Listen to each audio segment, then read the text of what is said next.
Okay. Bismillahirrahmanirrahim. Welcome to another lab of control engineering. Today's lab topic is stability criteria for control system. अच्छा, अब मैं थोड़ा सा again एक big picture बनाऊं तो वो ये है कि हमने पहले समझा था कि सिस्टम क्या है, फिर उस सिस्टम की मैथमेटिकल मॉडलिंग के 3-4 मेथड्स पढ़े थे, फिर हमने हर किस मेथड का अपने बेनिफिट्स एंड डीमेरिट्स उसके हैं, मेरिट्स एंड डीमेरिट्स थे। अच्छा, उसके बाद फिर हमने उनमें से ट्रांसफर फंक्शन और जो डिफरेंशियल इक्वेशन सॉल्यूशन वाले मेथड्स को हमने परफॉर्म किया था डिफरेंट लेवल्स में। अच्छा, अब कंट्रोल सिस्टम में फिर मैंने आपको लास्ट टाइम बताया था कि हमारा एक pi, PB and PID controller है, जो एक्चुअल में जिस लैब के लिए हमने जिस काम के लिए हमने ये लैब पढ़ रहे हैं, जो कि एक्चुअल में कंट्रोलिंग ऑफ दिस सिस्टम, हम अपने ऑब्जेक्टिव के ऊपर उस सिस्टम को कंट्रोल करें, उसको करने के लिए हमारे पास एक बहुत basic concept of controller PIPD and PID, जो कि बहुत ही फेमस कंट्रोल सिस्टम है, जो कॉन्सेप्ट है उसको हमने मेटलैब में मैंने आपके सामने करके दिखाया। एक सिस्टम हमने लिया, उसका स्टेप रिस्पॉन्स लिया, फिर उसके बाद हमने उस पर पीआईपीडी और जो पीआईडी तीनों सिस्टम्स को ऐड किया, उसके साथ मैथमेटिकली, ऑब्वियसली बात है हम सारा काम मैथमेटिकली कर रहे हैं, और फिर उसकी परफॉर्मेंस हमने चेक की। तो आप लोगों ने खुद ही देखा होगा कि उसकी परफॉर्मेंस में उसके कितना इम्पैक्ट पड़ा था। अच्छा, आज जो है उन सिस्टम्स का, अब ये तो हो गया सिस्टम का कंट्रोलिंग पार्ट, मतलब हमने वहां से करवाया, मगर जो सिस्टम की स्टेबिलिटी, मतलब अब वो क्या पता कि आपने कंट्रोलिंग करते करते सिस्टम आउट ऑफ निकल जाए, क्या कहते हैं कि स्टेबिलिटी से बाहर निकल जाए। ये ऐसे ही है जैसे अगर मैं समझाने की कोशिश करूं कि जिस तरह आप मिसाल लोग बाइक चला रहे हैं, आप चाह रहे हैं कि बाइक को अपनी डायरेक्शन के हिसाब से कंट्रोल करें, आप लेफ्ट जाना चाह रहे हैं, राइट जाना चाह रहे हैं, जो भी करना चाह रहे हैं, मगर साथ ही साथ उसका बैलेंस भी लूज ना हो। समझ रहे हैं मेरी बात? मेरा पॉइंट पिक करें, आवाज आ रही है मेरी? Yes sir.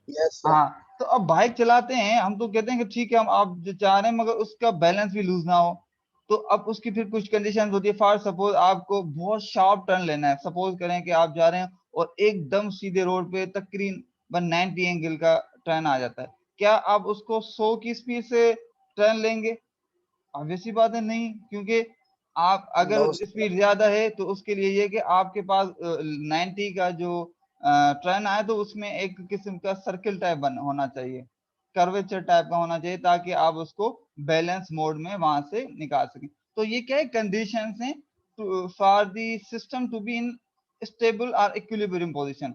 तो एग्जैक्टली सेम कॉन्सेप्ट यहाँ पर जो कंट्रोल सिस्टम्स में है कि सिस्टम की स्टेबिलिटी मतलब ये है कि उसमें सिस्टम्स का जो रिस्पांस है वो कंट्रोल रिस्पांस ना हो, एक बिल्कुल ही आउट ऑफ वे चले जाए।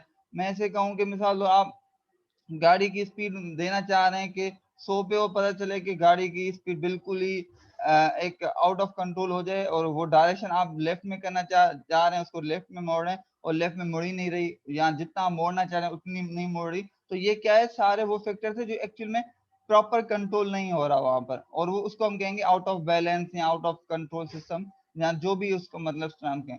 तो यहाँ पर जो मैथमेटिकली जो सिस्टम्स जो हैं, जिनका हमने इक्वेशन ट्रांसफर फंक्शन बनाया, क्योंकि हम जो सिस्टम को in mathematics as a transfer function देख रहे होते हैं, तो वो उसका हमें चेक करना है क्या भाई, अगर ये सिस्टम की वैल्यूज ये होंगी, इनको इस तरह का होगा, तो ये सिस्टम स्टेबल है भी या नहीं। आई बात समझ में? तो आज उस चक्कर में सॉरी, हमारे पास एक दो हैं, एक कहलाता है Laplace domain stability criteria check, और दूसरा होता है रुथ स्टेबिलिटी क्राइटेरियन। ठीक है, ये दो मेथड जो है हम आज देखेंगे मैथमेटिकली कि क्या सिस्टम कोई स्टेबल है या नहीं। बात समझ में आई? स्टेबिलिटी का मतलब क्या है, या हम क्यों करते हैं? आई होप कि यहाँ से कुछ आइडिया हो गया होगा। किसी को सवाल हो इसी से रिलेटेड अभी तक?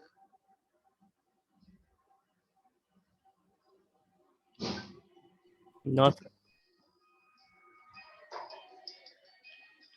ओके, एक सेकंड। जी हेलो। सो आवाज यस आ सर। रही सॉरी, आवाज आ रही है? Okay good. जी सर। अच्छा, ओके।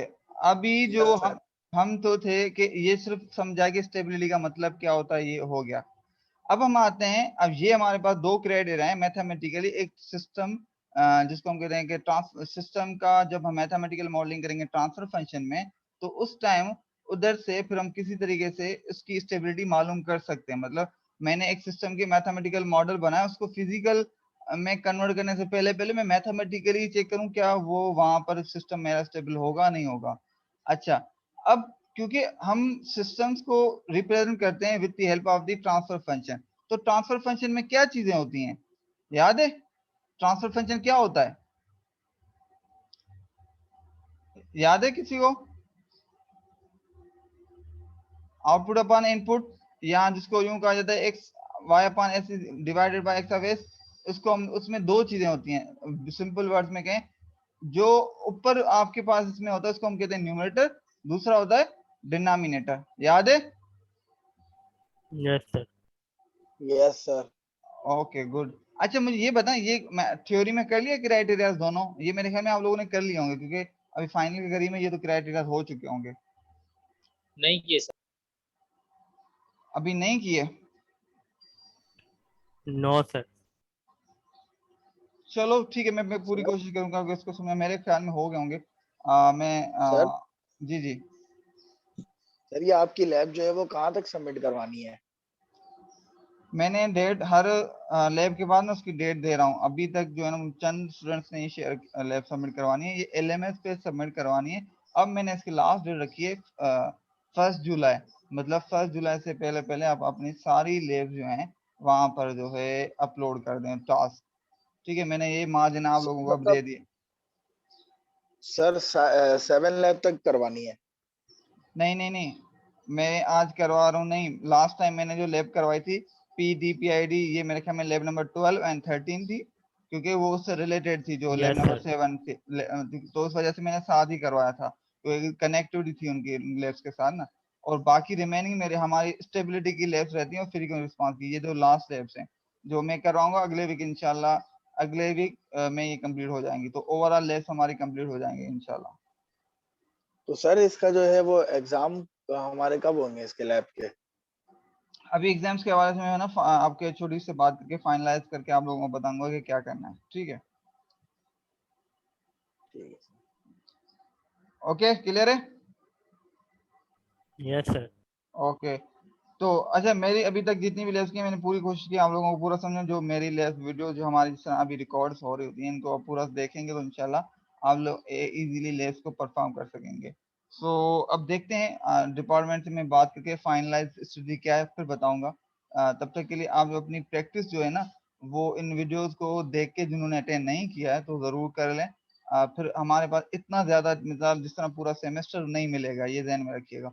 अगर हमें कुछ और भी मतलब टाइम मिलता है इसको परफॉर्म करने का, तो वो इतना ज्यादा टाइम नहीं होगा, ज्यादा ज्यादा 1-2 वीक होंगे जिसमें हमें वाइंड अप करनी होंगी चीजें। तो ये जो हम अभी एक्टिविटीज कर रहे हैं ये आप सबके लिए इंपॉर्टेंट है कि उसको वीडियोस को देखें और बैठ के प्रैक्टिस करें, ताकि आप ऑलरेडी मेंटली प्रिपेयर्ड हों कि आपको क्या क्या करना है। फिर जो थोड़ी थोड़ी मसले मसाले आएंगे तो उसको बैठ के हम क्विकली वाइंड अप करेंगे। क्लियर है?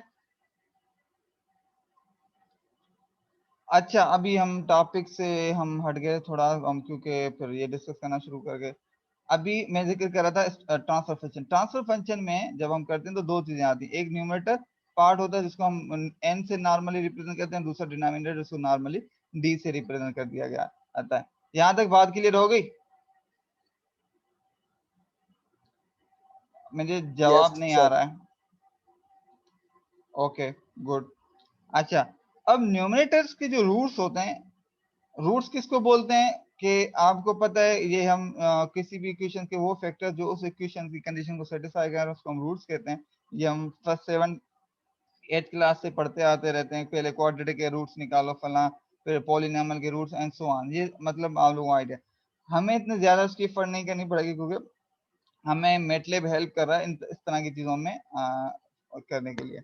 अच्छा, अब जो आपके पास न्यूमरेटर और डिनोमिनेटर है, इसमें जो न्यूमरेटर के जो रूट्स होते हैं उसको हम कहते हैं जीरोस। ठीक है, ये अगेन ये सारी चीजें डिस्कस है, मैं रिव्यू कर रहा हूँ।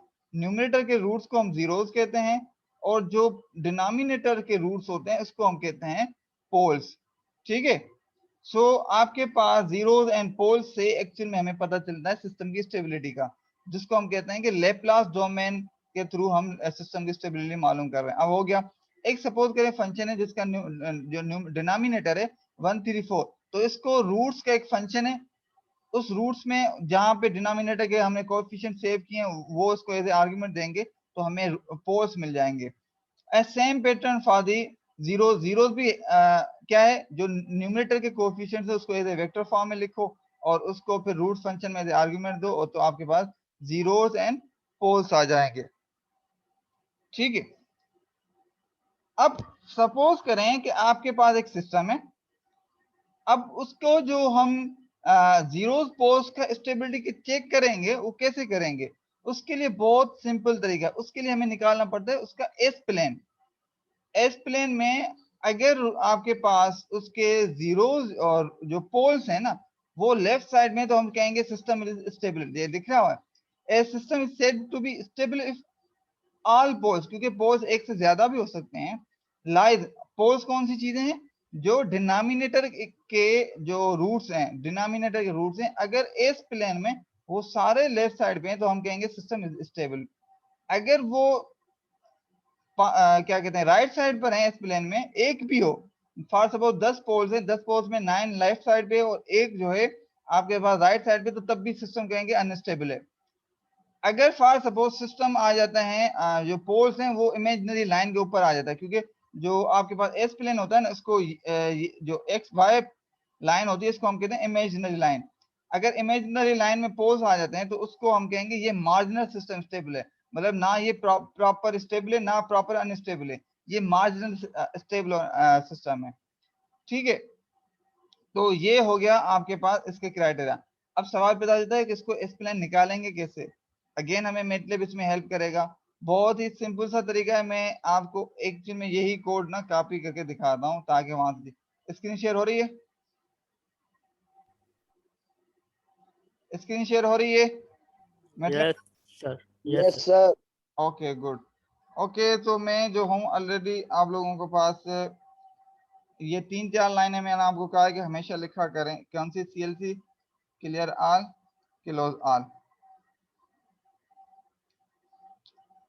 इसको मैंने किया रन। अब इसमें आप नोट करेंगे कि अच्छा जब तक ये रन हो, ये बिजी देखो यहाँ पे शो कर रहा है।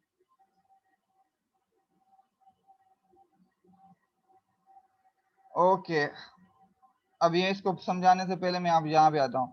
ये एक हमारे पास ट्रांसफर फंक्शन है, उसमें ट्रांसफर फंक्शन में ये न्यूमरेटर्स के कोएफिशिएंट्स को मैंने सेव करवाया as a num1 is equal to 1 और 2 और den के से किया। अच्छा, इनका ऑर्डर क्या रखना है हमने पहले इसको पढ़ चुके हैं। अब इसका एस प्लेन निकालने के लिए हमारे पास ट्रांसफर फंक्शन एक फंक्शन है मैटलैब का जिसका नाम है pzmap। pzmap लिख के उसमें पहला आर्ग्यूमेंट इसका न्यूमरेटर होगा और दूसरा डिनोमिनेटर होगा, तो वो हमें क्या करेगा, पहले इसका खुद उसके जीरोस एंड पोल्स निकालेगा और फिर उसको एस प्लेन में प्लॉट करके हमें बताएगा। ठीक है, और साथ ही साथ एक ट्रांसफर फंक्शन हमने यहाँ पे लिखा हुआ है। अच्छा, ये तो एक तरीका हो गया। सपोज करें दूसरा तरीका इसका ये हो गया कि आप बजाय इसके न्यूमरेटर डिनोमिनेटर देने के आप उसको डायरेक्ट पूरा सिस्टम जो है ना उसमें एज ए आर्गुमेंट दें। अब सिस्टम कैसे निकालेंगे? सिस्टम में क्या होता है, सिस्टम इज इक्वल टू मतलब वो एक टीएफ, टीएफ क्या करता है, उसको हम न्यूमरेटर डिनोमिनेटर देते हैं और वो न्यूमरेटर डिनोमिनेटर को प्रॉपर ट्रांसफर फंक्शन फॉर्मेट में लिख के देता है, जिस तरह की आपको नजर आ रहा है ना, ये लिख के देगा और उस सिस्टम को हम इसे एज ए आर्गुमेंट देंगे। या तो डायरेक्ट न्यूमरेटर डिनोमिनेटर दे दें या उसका पहले ट्रांसफर फंक्शन बना के फिर दोबारा पीजेड में देंगे। दोनों केसेस में हमें जो रिजल्ट ग्राफ में प्लॉट होकर मिलेगा वो ये होगा जो कि आपके सामने है। ये मेरा ग्राफ नजर आ रहा है आपको? जी सर। Yes sir. सर लेकिन ये PZMAP ये सर ये क्या काम करेगा, दोबारा बता दें। कौन सा पीजे मैप जो है ना, ये जो एस प्लेन आपके सामने नजर आ रहा है ना, ये जो नजर आ रहा यस सर। है पोल जीरो मैप, ये एक्चुअल में पीजेड मैप की वजह से, मतलब अगर पीजेड मैप ना लिखें तो ये प्लॉट नहीं होगा। ये पीजेड मैप क्या करता है, ये प्लॉट करके देता है जीरोस एंड पोल्स। अच्छा, अब हमें प्लॉट में कैसे पता चलेगा कौन सा जीरो है कौन सा पोल है? तो जो जीरो होता है ना उसको वो एक्चुअल में सर्किल करके लिखता है, ये नजर आ रहा है आपको जीरो करके, जीरोस को in the form of the zero show करता है। और जो क्रॉस होता है ना वो एक्चुअली में पोल्स होते हैं। बात क्लियर हो गई? बात यस समझ, सर, हाँ या ना जवाब देना, नहीं आई तब यस भी। सर, आ गई सर। Okay good. आगे अच्छा अब मुझे कैसे पता चलेगा ये सिस्टम स्टेबल है ना नॉन स्टेबल है, ये लेफ्ट साइड पे है या नहीं है? तो मैं डायरेक्ट एक एस प्लेन बनाता हूँ, एक जनरल एस प्लेन में क्या होता है, just like x Y plane जो होता है ना, कि ये जो जीरो के ऊपर वाली वैल्यूज होती हैं इसको हम कहेंगे पॉजिटिव साइड, ठीक है, यहाँ राइट साइड, और ये जो है लेफ्ट साइड। तो लेफ्ट साइड पे आपके पास ना नेगेटिव वैल्यूज होती हैं, मतलब अगर इन आप एक्स एक्सिस को देखें तो इसके लेफ्ट साइड पे नेगेटिव वैल्यूज होती हैं। इट मींस आपके पोल्स अगर नेगेटिव साइड पे होंगे, जिसको हम लेफ्ट साइड कह रहे हैं, तो वो स्टेबल होगा, सिस्टम स्टेबल होगा। अगर आप गौर करें थोड़ा, तो ये देखो जीरो है और ये नेगेटिव साइड है, नजर आ रहा है आपको? ये नजर आ रहा है? यस सर, नेगेटिव पे। तो ये जो मेरे दो पोल्स हैं, इसमें एक ये पोल है और ये, और दोनों नेगेटिव साइड पे, इट मींस जो सिस्टम है वो जो ये जो जिसका हमने कोएफिशिएंट लिए, ये सिस्टम हमारा स्टेबल सिस्टम है। ठीक है, बात क्लियर हो गई? एक तो तरीका हो गया ये सिस्टम की स्टेबिलिटी चेक करने का। सर एक नेगेटिव साइड पे है ना? दोनों दोनों नेगेटिव में। अच्छा आप ये कहेंगे नेगेटिव आप किस सेंस में देख रहे हैं? आप negative with respect to x axis, मतलब जिसको रियल एक्सिस कहते हैं in terms of S plane, ये। हाँ अगर ये आप करें बात इसका ये वाई एक्सिस में, तो ये बेशक पॉजिटिव साइड पे है, ये नेगेटिव साइड में। हम with respect to Y axis नहीं देख रहे, हम देख रहे हैं कि एक्स एक्सिस के नेगेटिव पे हो। आई बात समझ में? तो ये तो दोनों एक्स एक्सिस के नेगेटिव में है। बात क्लियर हो गई? Yes sir. Okay good. So इतना मुश्किल नहीं है इस लैब में। मेरे ख्याल में 4-4 5-5 लाइनों के कोड है, सिर्फ पता होना चाहिए कि हल कोड का मतलब क्या है, तो आप चीजों को इजीली कर सकते हैं। अब अच्छा सर, सपोज एक तो ये हम डायरेक्ट ये कमांड यूज कर लें पीसेट में, जो जीरो हाँ करके निकाल देगा सिस्टम आप का। बिल्कुल कर और सकते सर हैं एक अगर ये पोल एक कमांड है ना सिंपल, और एक जीरो भी है, वो भी यूज कर सकते हैं। कौन सी, मैं दोबारा रिपीट करें आप? सर एक पोल है और एक जीरो, वो भी निकाल सकते हैं।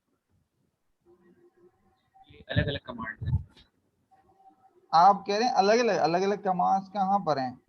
वो कमांड एक ही है। मैं आप पता नहीं किसकी बात कर रहे हैं, मेरे ख्याल में आप इसकी बात कर रहे थे, ये वाली, आप इसकी बात जी कर सर, रहे हैं। बिल्कुल अच्छा ये वाली सर। हाँ, ये जो है ये पोल्स ना वेरिएबल है जिसमें हमने सेव करवाया है। एक्चुअली में कमांड इधर रूट्स ही है, ये देख रहे हैं, ये रूट है। इसने रूट्स की जो है ना इस डेन के रूट्स निकाल के पोल्स में सेव करवाया। अब इसकी जगह मैं कुछ भी नाम लिख सकता हूँ, यहाँ पे मैं मिसाल दो शहदा लिख दूँ, हमजा लिख दूँ, उसामा लिख दूँ, कुछ भी लिख दूँ, तो ये तो मैंने इस पे सेव करवाया है पोल्स में। ये कमांड नहीं है, ये यहाँ पर वेरिएबल है। आई बात समझ में? कमांड यहाँ पर जो है मेरी, जो रूट है, मतलब जो फंक्शन है वो जिसको, रूट्स है। वो रूट है, वो दोनों में सेम है। क्लियर बात हो गई? जी सर। और जो अच्छा वो तरीका भी हम कर सकते हैं, जीरोस निकालें फिर पोल्स निकालें, फिर उसको हम जो है फिर जीरोस को और पोल्स को अलग अलग करके, मतलब उनको एक साथ ना होल्ड करवा बिल्कुल के सर, मैं वो वाली बात कर रहा हूँ। हाँ बिल्कुल वो कर सकते हैं। देखो अब सिंपल ये बात वो हो गई कि फॉर सपोज आपको यहाँ से जाना हो हैदराबाद, तो एक तरीका तो ये है कि आप पहले अपने घर से रक्षा करवाएं, स्टॉप पे आए, फिर स्टॉप से एक लोकल बस लें और फिर वो लोकल बस आपको हैदराबाद के स्टॉप पे उतारे, फिर उधर से फिर आप रक्षा लें और फिर कहीं और जहाँ पे भी आपको जाना है वहां चले जाए। एक तो तरीका ये, इस तरीके पे भी आप पहुंच जाएंगे अपने स्टॉप पे, बिल्कुल सही है। अच्छा दूसरा तरीका ये हो कि आपके पास घर से आपको गाड़ी पिक करे और बिल्कुल वहां पे उतारे जहां पे आपको उतरना है, तो कौन सा तरीका आसान है और अच्छा है? पिक करेगी घर से। ये सर गाड़ी जो पिक करेगी घर से। बिल्कुल वो तरीका आसान है ना। तो ये जो यहाँ पर जो है ना, जो आप रूट बता रहे हैं ना, कि पहले रूट हम जो है ना जीरोस अलग निकालें, फिर पोल अलग निकालें, फिर इनको अलग अलग हम प्लॉट करवाएं, बिल्कुल हम कर सकते हैं मैटलैब के थ्रू हम। मगर ये जो पीजेड मैप वाला है ना, ये कार वाला काम कर रहा है। वो कहता है कि ठीक है भाई आप कुछ भी नहीं करो, मुझे न्यूमरेटर और डिनोमिनेटर दे दो, मैं खुद ही उसके जीरोस भी निकालूंगा, पोल भी निकालूंगा, उसको आपको प्लॉट करके एक साथ दे दूंगा। आई बात समझ में? आई होप क्या बात क्लियर हो गई होगी। जी सर। ओके, सो पीजेड में बस उसका हम एक एडवांटेज ले रहे हैं, एक फंक्शन है जो ऑलरेडी मैटलैब की लाइब्रेरी में ऐड किया हुआ है, ताकि हम उसका फायदा उठा सकें, हमारी कोडिंग इजी कॉम्प्रिहेंसिव हो जाए, और ये सार का दर्द है ना सारा उस फंक्शन का होगा कि कैसे प्लॉट करता है, क्या करता है। ओके, आई होप कि ये बात क्लियर हो गई होगी, तो आगे बढ़ते हैं। तो सर वो ओपन एडेड लैब में भी ये दिया हुआ है कि पोल जीरो मैप, तो वो भी इसी तरह हाँ से निकलेगा ना, बिल्कुल, पीसेट उसमें मैप की हाँ स्टार्टिंग होकर उसमें ये इसको इस तरीके से निकालना, बिल्कुल बिल्कुल आपकी बात सही है। अच्छा, अब पीजेड मैप जो है ना हमें एक और भी बड़ा एडवांटेज देता है, वो क्या है कि अब मिसाल लो आपको मल्टीपल सिस्टम्स का है एक साथ जीरोस एंड पोल्स निकालना है, तो वो हम क्या करेंगे, ये जो आप कोड नजर आ रहा है ना आपको, ये वाला मैं इसको कॉपी पेस्ट करके चला रहा हूँ, लिखने का ना टाइम सेव करता हूँ अपना, क्योंकि ये कोड यही सेम ही है। अब क्या है, आपने एक तो जीरोस पोल्स निकाले, एक तो तरीका ये, तो आप जीरोस पोल्स में पीजी मैप में न्यूमिनेटर और डिनोमिनेटर डायरेक्ट दे दें, ठीक है, तब भी आपको प्लॉट कर देगा। या दूसरा तरीका ये है कि आप जो है ना न्यूमिनेटर और डिनोमिनेटर को इन ट्रांसफर फंक्शन में कन्वर्ट करें। उसके कन्वर्ट करने के लिए तरीका क्या है, TF एक फंक्शन है, T for transfer, F for function, transfer function. Transfer function क्या करता है, जो उसको हम न्यूमिनेटर देते हैं और डिनोमिनेटर देते हैं, उसको वो एक सिस्टम में कन्वर्ट कर देता है, in the form of transfer function उसको कन्वर्ट कर लेता है। उसको सपोज करें मैंने सेव करवा लिया सिस्टम 1 में, तो पीजी मैप जो है ना वो ऐसा फंक्शन है, आप उसको ट्रांसफर न्यूमिनेटर डिनोमिनेटर दे दें तब भी आपको मैप कर प्लॉट करके देगा, या आप सिंपल उसको ट्रांसफर फंक्शन डायरेक्ट दे दें तब भी उससे न्यूमिनेटर डिनोमिनेटर वो सेपरेट करके उसके रूट्स निकाल के वो प्लॉट करके देगा, मतलब ये सारी इफर्ट वो खुद कर देगा। आई बात समझ में, क्लियर होगी बात। अच्छा, इसके अलावा जो ट्रांसफर फंक्शन हमारे लिए और एक और एडिशनल हेल्प करता है, वो ये कि सपोज करें मुझे मल्टीपल सिस्टम्स का वो निकालना है, क्या कहते हैं कि जीरोस एंड पोल्स, उसके पीजी मैप निकालने हैं, तो उसके लिए भी ये जो है ना हमें बड़ी हेल्प करता है। उसके लिए भी ये कहता है कि ठीक है, आपको जितने सिस्टम्स का निकालना है आप जो है ना उसके आर्ग्यूमेंट्स में एंटर करते जाएं, उतने सिस्टम्स का आपको जीरो पोल मैप निकाल के दे देगा। अच्छा, यहाँ पे आई होप कि अब सही होगा, ठीक है, मैंने पे आर्गुमेंट के तरह से आपके मुझे सवाल समझ नहीं आया, अगर दोबारा रिपीट करेंगे तो मैं शायद जवाब दे सकूं। नहीं कह रहा हूँ कि जो लास्ट वाला बताया ये दो तरीके से हो सकता है ना ये। हाँ यहाँ एक सिस्टम, हाँ यहाँ सिस्टम, यहाँ न्यूमिनेटर डिनोमिनेटर, और मैंने यहाँ पे पीजी मैप में देखें सिस्टम, फर्स्ट सिस्टम जो है उसके जीरोस एंड पोल्स ये हैं, और जो दूसरा सिस्टम है उसका पोल्स ये हैं और जीरोस ये हैं, तो उसने मल्टीपल सिस्टम्स का एक साथ मुझे मैप करके प्लॉट में दे दिया, ताकि मुझे एनालिसिस में आसानी हो जाएगी। ठीक है, बात क्लियर सर हो गई। ये जो है सर, आपने प्ले का बटन जो सर दबाया तो उसकी वजह से सर ये आउटपुट आई है। हाँ, इसको रन कहते हैं, ये प्ले टाइप का सही। ये आप अपने फंक्शन मैटलैब में कोई भी कोड लिखते हैं ना, उसको रन करने के लिए सुई को प्रेस करते हैं। ठीक है, तो अब यहाँ से अच्छा लेफ्ट, सर, आपने ये बताया कि अगर ट्रांसफर फंक्शन की कमांड नहीं भी देते तो पीजेड मैप में देते हैं, तो वो भी ट्रांसफर फंक्शन हमें निकाल के देगा हाँ और मतलब ग्राफ भी जनरेट कर देगा। हाँ देखो अब यहाँ पे मैंने देखो पहले न्यूमिनेटर एंटर किया, फिर डिनोमिनेटर एंटर किया, उसको ट्रांसफर फंक्शन में के ट्रांसफर फंक्शन के जो फंक्शन है मैटलैब का, उधर से मैंने कन्वर्ट करके उसको सिस्टम 1 में as a transfer function save करवा दिया है। ठीक है, तब भी मैंने इसको देखो यहाँ पे पीजी मैप में सिस्टम 1 दिया है, तो उसने ऑटोमेटिकली उसको प्लॉट कर दिया है, उसको पता है कि न्यूमिनेटर डिनोमिनेटर कैसे सेपरेट करके उनके रूट्स निकालने। आई बात समझ, ये पूरी इस फंक्शन के अंदर कोडिंग की हुई है। बात क्लियर हो गई हमजा। यस सर, जी सर। ये एक्चुअली फंक्शन जो होते हैं ना, ये होते ही इसलिए हैं, फंक्शन हम बनाते इसलिए ताकि हमें जो है ना हेल्प हो जाए, और हम एक लाइन में अपना उससे पूरा ऑब्जेक्टिव ना उसको एग्जीक्यूट करवा सकें। तो ये देखो कितनी हेल्प हो गई, मुझे इतनी ज्यादा एफर्ट नहीं करनी पड़ी, पीजी में सारी कोडिंग हुई हुई है ऑलरेडी, उसमें मैं बस उसको दे रहा हूँ कि भाई इसका मुझे करके दो, प्लॉट करके दो, इसका करके दो, वो करके दे रहा है प्लॉट। तो ये हो गया हमारा ये। अच्छा, सो अभी जो हम ये हो गया सिस्टम। अच्छा, लेब मेरी जो है ना टाइम इसका शायद खत्म हो जाए 5 मिनट में, तो दूसरा लिंक में दूंगा, तो उसमें हम इसको लेब को आज कंप्लीट करेंगे। अच्छा, अब ये हो गया।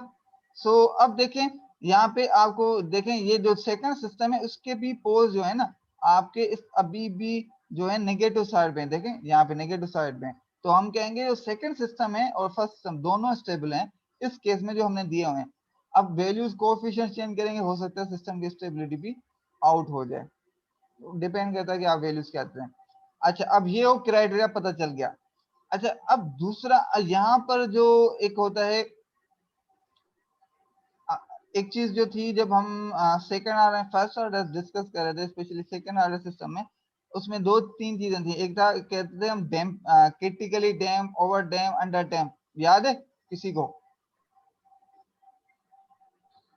यस सर, ये करा है हमने। ठीक है, ये करा है ना। अच्छा, अब वो आपने देखा, वो देखा होगा आपने इन दी टाइम डोमेन में, मतलब आप कुछ इस तरीके से देख रहे थे, जो प्लॉट आ रहा था वो हमें टाइम डोमेन में प्लॉट आ रहा था, ग्राफ आ रहा, उधर से हम देख के कह रहे थे ये क्रिटिकल डैम पे, ओवर डैम पे, अंडर डैम पे। अब जो आपके पास इस डोमेन से भी आप आइडिया लगा सकते हैं with the help of the post location के सिस्टम कौन सा है, क्रिटिकल डैम पे, ओवर डैम पे या अंडर डैम पे। बात समझ में आई? मतलब आपको एक एस प्लेन जो है उसमें जो आपके पोल्स होते हैं वो आपको सिस्टम की अंडर डैम पे, क्रिटिकल डैम पे या अनस्टेबल है या स्टेबल है, ये सारी इंफॉर्मेशन हमें सिर्फ एक एस प्लेन से मिल जाती है। कैसे? अगर सपोज करें वो system for a critical system both the poles lie on the real axis, मतलब उसके जो पोल्स अगर रियल एक्सिस में जो इस लाइन पे लाई कर रहे हो, नेगेटिव साइड पे लाइन पे लाई कर रहे हो, तो हम कहेंगे ये सिस्टम क्रिटिकली डैम्प्ड है। आई बात समझे? और इसके बाद अगर फॉर सपोज, अच्छा अब ये हो गया, अब फॉर सपोज आपका सिस्टम है उसके पोल्स तो जीरो रियल एक्सिस पे लाई कर रहे हैं मगर डिफरेंट लोकेशंस में, तो उसको हम कहेंगे ओवर डैम्प्ड सिस्टम है। आई बात समझ में? मेरी पॉइंट समझ रहे हैं? ये सारी देखो चीजें यहाँ पे लिखी हुई हैं, ग्राफ में भी नजर आ रहा है। अच्छा, अब अंडर डैम कौन सा होगा? वो सिस्टम जिसके पोल्स जो है ना वो इस तरह के एक दूसरे के कॉन्जुगेट हो। कॉन्जुगेट किसको कहते हैं मुझे पहले ये बताया कोई? उसामा, शेदायत, हमजा, आमिर, अमीर हमजा एंड अहमद। सो मुझे बताइए कौन कौन इसमें कॉन्जुगेट किसको कहते हैं? ये मैथमेटिक्स का है रूल। सर वो जो आयोटा वाले नंबर होते हैं ना, सर ए प्लस आयोटा बी, हाँ मतलब ए माइनस आयोटा बी, ये दोनों कंजुगेट है। हाँ बिल्कुल, मतलब इसको सिंपल वर्ड्स में दोनों के जवाब सही हैं। सिंपल वर्ड्स में मैं इसको रिफ्रेश करूं कि आपके जो नंबर होते हैं ना, कॉम्प्लेक्स नंबर जिसको कहते हैं, उसमें दो पार्ट होते हैं, एक होता है रियल पार्ट, दूसरा होता है आपके पास उसका इमेजिनरी पार्ट। जो इमेजिनरी पार्ट होता है ना उसकी साइन चेंज करने से आपका जो है ना कॉन्जुगेट आ जाता है, मतलब पॉजिटिव को नेगेटिव, नेगेटिव को पॉजिटिव।